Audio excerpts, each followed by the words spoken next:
30장 1절에서 14절입니다. 잠언 30장 1절에서 14절, 구약성경 944쪽입니다. 구약성경 944쪽 근방에 있는 잠언서 30장 1절에서 14절까지 말씀입니다. 저희 한 목소리로 천천히 같이 읽도록 하겠습니다. 이 말씀은 야게의 아들 아굴의 잠언이니 그가 이디엘 곧 이디엘과 우갈에게 이른 것이니라. 나는 다른 사람에게 비하면 짐승이라. 내게는 사람의 총명이 있지 아니하니라. 나는 지혜를 배우지 못하였고 또 거룩하신 자를 아는 지식이 없거니와 하늘에 올라갔다가 내려온 자가 누구인지, 바람을 그 장중에 모은 자가 누구인지, 물을 옷에 싼 자가 누구인지, 땅의 모든 끝을 정한 자가 누구인지, 그의 이름이 무엇인지, 그의 아들의 이름이 무엇인지 너는 아느냐? 하나님의 말씀은 다 순전하며 하나님은 그를 의지하는 자의 방패시니라. 너는 그의 말씀에 더하지 말라. 그가 너를 책망하시겠고 너는 거짓말하는 자가 될까 두려우니라. 내가 두 가지 일을 주께 구하였사오니 내가 죽기 전에 내게 거절하지 마시옵소서.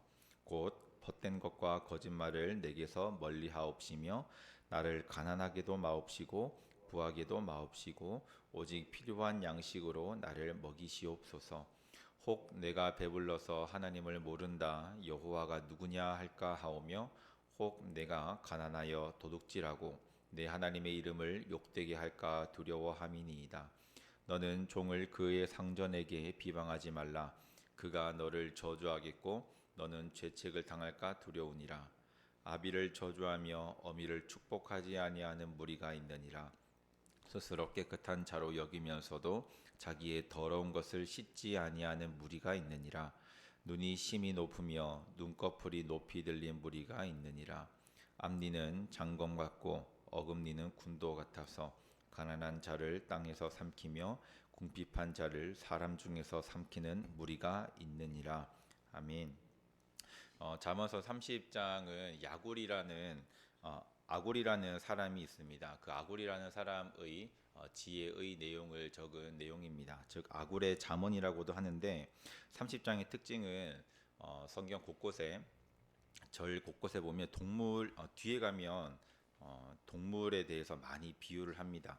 뭐 거머리도 있고요, 또 뭐 독수리도 있고 뱀도 있고 또 여러 가지 동물을 비유해서 설명을 하는데, 무엇을 설명을 하고자 하냐면 타락한 인간의 부정적인 측면, 인간이 어떻게 타락을 했다라는 내용들을 나옵니다. 원래 하나님께서 우리를 창조하실 때에는 하나님의 창조하신 그 원형, 아주 거룩하고 완벽한 원형으로 창조하셨지만, 우리가 불순종을 함으로 말미암아 우리는 그 원형이 깨어지고 타락한 인간의 모습으로 지금까지 우리는 살고 있습니다.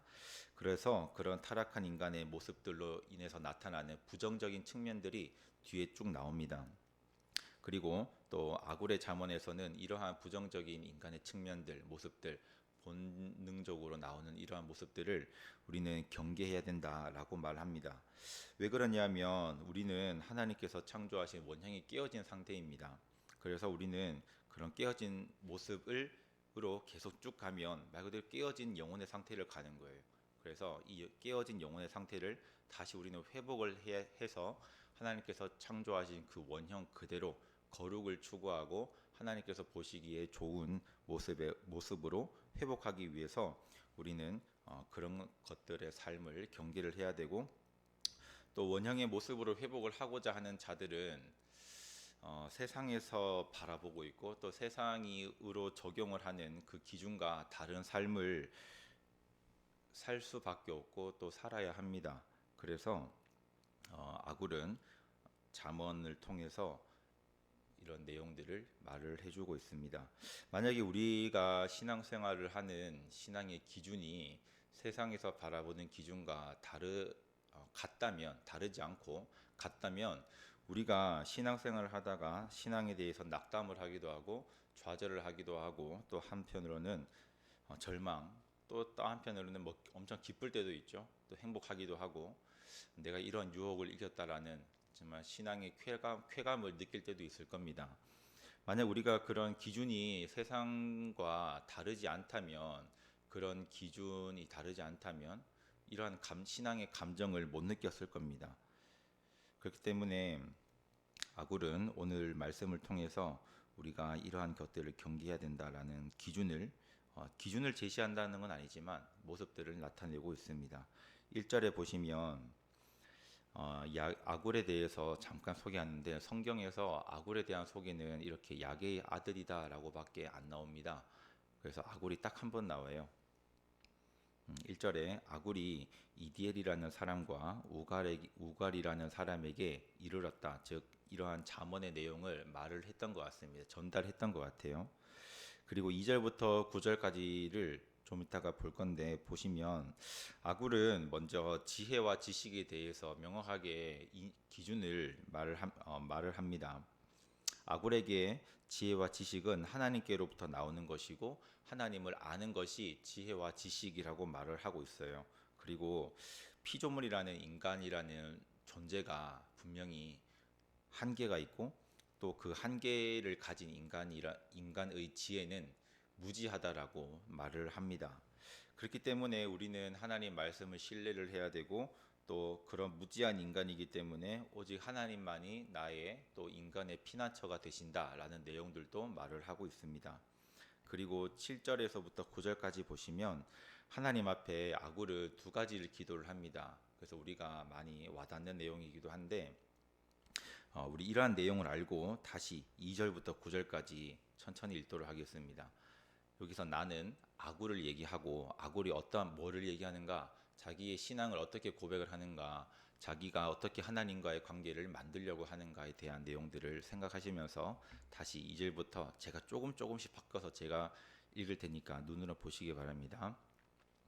나 아굴은 다른 사람에게 비하면 짐승 같은 존재다. 나는 사람의 총명이 있지 아니할 만큼 무지한 존재다. 나는 하나님의 지혜를, 내 인간의 지혜는 있지만 하나님의 지혜를 배우지 못하였고, 또 거룩하신 하나님을 아는 지식이 나에게는 없다. 하늘에 올라갔다가 내려온 자가 도대체 누구인가? 바람을 그 장중에 모으는 자가 누구인가? 물을 옷으로 싸맨 자가 누구인가? 땅의 모든 끝을 정해서 경계를 이룬 자가 누구인가? 혹시 너는 그의 이름을 아는가? 나는 그의 아들의 이름이 도대체 무엇인지 모르는데 너는 혹시 아느냐? 5절, 하나님의 말씀은 다 순전하고, 하나님은 그를 의지하는 자의 방패가 되신다. 피난처가 되신다. 너는 그의 말씀에 더하지 말아라. 너의 생각을 덧붙이지 말아라. 만약에 너가 덧붙인다면, 만약에 너가 그렇지 않다면, 혹시 네가 하나님 말씀에 더한다면 하나님께서 너를 책망하시겠고, 너는 거짓말하는 자가 될까 내가 매우 두렵다. 내가 하나님 앞에 두 가지 일을 구하겠는데, 내가 죽기 전에 하나님께서는 나의 기도에 대해서 거절하지 말아주세요. 뭐냐면, 첫 번째로 헛된 것과 거짓말을 내게서 멀리하도록 내 입술을 주관하시고 내 생각을 붙잡아 달라고 기도합니다.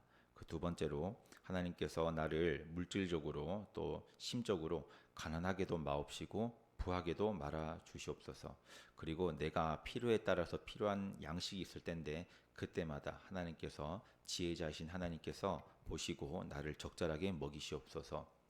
9절, 제가 왜 이런 기도를 드리냐면, 혹시 제가 물질이 많아서, 음식이 많아서, 가진 것이 많아서, 배불러서 혹시 내가 하나님을 모른다, 여호와가 누구냐 할까, 내 스스로도 나를 믿지 못합니다. 그리고 혹시 내가 매우 가난하기 때문에 내가 도둑질을 하고, 또 그 도둑질을 함으로 말미암아 내가 하나님의 이름에 욕이 될까, 내가 심히 두렵습니다. 그렇기 때문에 나의 이 두 가지의 기도를 들어주세요라고 말합니다. 이러한 비슷한 내용이 신명기 8장에도 나옵니다. 오늘 집에 가셔서 시간 되시면 한번 읽어보시기 바랍니다. 신명기 8장 11절에서 14절에도 보면 여호와를 잊지 말아라 라고 말씀을 합니다. 이스라엘 백성들에게 너가 지금 하나님을 잊는다는 것은, 모든 하나님께서 출애굽부터 역사하신 모든 내용들을 잊는다는 것은 너의 존재 자체가 무너지는 거야 라고 말을 하는 부분이 있습니다. 그리고 30장 10절에서부터 14절에 보면 아까 얘기했던 이 타락한 인간이기에 나타나는 현상들, 타락한 인간이기에 나타날 수밖에 없는 본능들에 대해서 말을 하는데 세상에 만연해 있습니다. 이러한 내용들은. 근데 우리는 그것을 그냥 어쩔 수 없는 상황이다. 어쩔 수 없는 모습이다. 당연히 우리는 그게 노출되어 있기 때문에 그것을 따를 수밖에 없는 존재다라고 생각하는 그런 내용들이 나옵니다. 그리고 인간이 어떻게 보면 가장 대표적인 내용들이라고 나옵니다. 10절에는 비방하는 내용입니다. 너는 종을 그의 상전에게 비방하지 말아라. 그가 너를 저주하겠고 너는 죄책을 당할까 두려우니라. 11절에는 불효에 대해서 말합니다. 아비를 저주하며 어미를 축복하지 아니하는 무리가 있느니라. 12절에는 우매함과 무지함에 대해서 말하는데 스스로 깨끗한 자로 여기면서도 자기의 더러운 것을 씻지 아니하는 무리가 있느니라. 이것은 자기 자신을 잘 깨닫고 보라는 거죠. 정말 자기가 하는 행동, 자기가 하는 신앙생활, 또 생각들이 정말 어떠한 것인가, 더러운 것이 있는가, 깨끗한 것이 있는가, 이런 것들을 생각해 보란 말씀이죠. 13절에는 교만하고 거만한 인간의 죄성이 나옵니다. 눈이 심히 높으며 눈꺼풀이 높이 들린 무리가 있느니라. 즉 목이 곧은 백성이다라는 부분과 비슷한 내용입니다. 14절에는 약자를 학대하고 착취를 하는 인간의 이런 악한 모습들을 나옵니다. 앞니는 장검 같고 어금니는 군도, 즉 군인이 차는 칼을 말하는데 군도 같아서 가난한 자를 땅에서 삼키며 궁핍한 자를 사람 중에서 삼키는 무리가 있다라고 말합니다. 즉 약자에 대해서 이렇게 착취를 하고 또 자기가 힘이 있다고 약자에 대해서 무시하고 하는 내용들을 얘기하는 거죠. 왜 이러한 내용들을 아굴이 말했느냐? 일단 아굴은 그랬던 것 같아요. 자기가 먼저 이것을 성경에 기록될 거라고 생각을 못했겠죠. 근데 아굴이라는 사람은 아마 자기가 신앙생활을 하려고 하는데 내가 이러한 본능들이 나에게도 나타나는 거 보니까 내가 이러한 모습들을 멀리 해야 되고 또 그런 모습들이 나타나는 사람들을 내가 멀리 해야겠다라는 그런 생각을 했던 것 같습니다. 고린도전서 15장 32절에 보면 이러이러한 사람들을 멀리해라라고 말하고 그런 사람들이 내 친구가 되면 내가 상당히 위험할 수 있다라는 내용들이 나옵니다. 그래서 그런데 이제 우리가 이 세상에 살고 있는 소속에서 살고 있는 동안에 이 세상과 완전 동떨어진 세상의 삶을 살 수는 없습니다. 일도 가야 되고 또 사람을 만나야 되고 또 사람을 상대해야 되는 게 우리의 현실입니다. 그런 상황에서 이러한 구원을 받은 자, 구원받지 못한 자, 그리고 인간의 본성으로 사는 자, 그리고 인간의 본성을 하나님의 본성대로 살려고 하는 자, 이렇게 많이 구분이 되는데 그러한 사람들을 대상으로 해서 우리는 전도를 합니다. 그런데 전도를 할 때 그 사람들 만나고 하는 건 당연하죠. 그런데 전도하는 과정에서 내가 그 사람들의 모습들을 나에게 적용이 된다면, 즉 내가 감염이 된다면 그건 상당히 조심해야 됩니다. 그래서 이번에 그 저희 코로나 할 때도 제 친구가 공무원이었는데 포항에서 있을 때 공무원이었는데 방호복 있죠. 머리부터 발끝까지 신발까지 다 방호복을 입고 뭐 보건소에서 그때 한겨울이었으니까 패딩을 입고 뒤뚱뒤뚱거리면서 방역을 보고서 하더라고요. 그래서 제가 옆에 가가지고 재밌냐? 라고 물어보니까 걔가 마스크 벗으면서 숨도 못 쉬겠다는 거예요. 그만큼 숨도 못 쉴 만큼 그 코로나의 바이러스를 본인이 감염이 안 되려고 하는 거잖아요. 그러니까 우리도 마찬가지로 전도를 하는 건 당연한 거죠. 길거리에서나 혹은 택시 기사분에게나 혹은 음식점에게나 잘 먹었다. 정말 음식 맛있다. 혹시 예수 믿으십니까? 이렇게 복음 전하는 것도 우리의 하나의 사명인데 그렇다고 해서 그 사람들이 지니고 있는 그런 특성들을 우리가 좋겠다 싶어서 받아들여 버리면 이제 우리는 이런 아굴의 잠언을 오늘 같이 읽고 했지만 우리한테는 기억 속에 잊혀져 버리게 되는 겁니다. 그래서 전도할 때도 정신을 바짝 차려야겠죠. 오늘 하루도 시작이 되었습니다.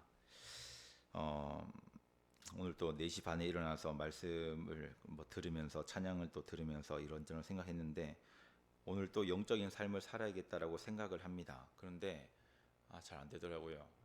아침 시작과 다르게 1시간이 지나면 여러 생각도 들고 하는데 제가 살면서 유일하게 죄를 짓지 않았던 그때는 제 스스로가 다짐했을 때가 아니라 성령 충만할 때였던 것 같습니다. 하나님께서 나를 지켜주시고 또 내가 신앙생활로 어떻게든 발버둥 쳐서 나는 죄인이지만 그래도 발버둥 쳐서 하나님의 입장에서 서야겠다라고 생각을 계속하면서 기도할 때 그때만 제가 죄를 이겼던 것 같습니다. 그렇지 않으면 하루하루 무너지는 게 너무 쉽게 무너지더라고요.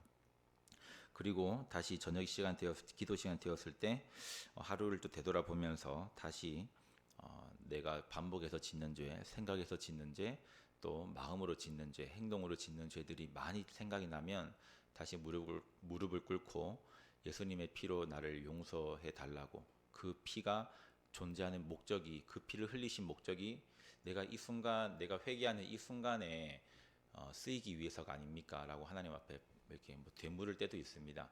그럴 때 아무 말씀은 없으시죠. 그냥 혼자 그렇게 하는 때가 많은데, 다시 예수의 피로 회개를 하고 하나님께서 정해놓으신 이 성경이라는 그 기준을 가지고 다시 신앙생활을 한다면 하나님께서 또 그 다음 날에 생명 연연시켜 주시고 또 힘을 주실 줄로 믿습니다. 네, 우리 이젠 D6 자녀 축복 기도문 있죠?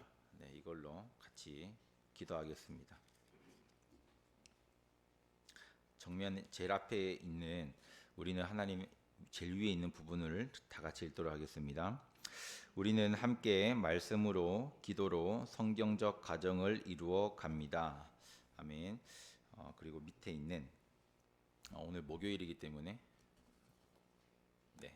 비전과 제자도의 삶 부분을 같이 읽도록 하겠습니다. 자녀 뒤에 있는 빈칸에는 그냥 기뻐하는 자녀가라고 읽어주시면 됩니다. 같이 읽도록 하겠습니다.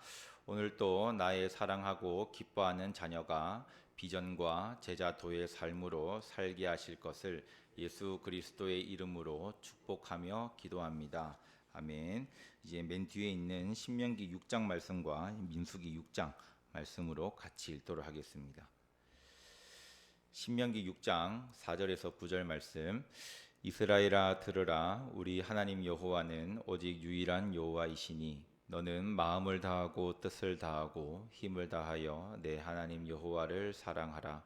오늘 내가 내게 명령한 이 말씀을 너는 마음에 새기고 내 자녀에게 부지런히 가르치며 집에 앉았을 때에든지 길을 갈 때에든지 누워 있을 때에든지 일어날 때에든지 이 말씀을 강론할 것이며 너는 또 그것을 내 손목에 메어 기호를 삼으며 내 미간에 붙여 표로 삼고 또 내 집 문설주와 바깥문에 기록할지니라.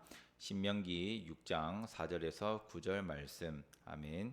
이제 자녀를 위한 대제사장 축복 기도를 같이 하겠습니다. 민수기 6장 24절에서 26절 말씀. 여호와는 내게 복을 주시고 너를 지키시기를 원하며 여호와는 그의 얼굴을 내게 비추사 은혜 베푸시기를 원하며 여호와는 그 얼굴을 내게로 향하여 드사 평강 주시기를 원하노라 할지니라 하라. 아멘. 민수기 6장 24절에서 29절 말씀. 아멘. 이제 생명책 뒤에 있는 불신자를 위한 기도회로 구체적인 기도문을 읽고 예배 마무리하도록 하겠습니다. 빈칸에는 전도 대상자라고 해주시면 됩니다. 불신자를 위한 구체적인 기도문입니다. 하나님께서 전도 대상자를 주님께로 이끄시도록 기도합니다. 전도 대상자가 하나님을 찾아 발견하도록 기도합니다. 전도 대상자가 하나님의 말씀을 믿도록 기도합니다. 사탄이 전도 대상자의 마음을 혼미케 못하도록 기도합니다. 성령님께서 전도 대상자 안에서 역사하시도록 기도합니다.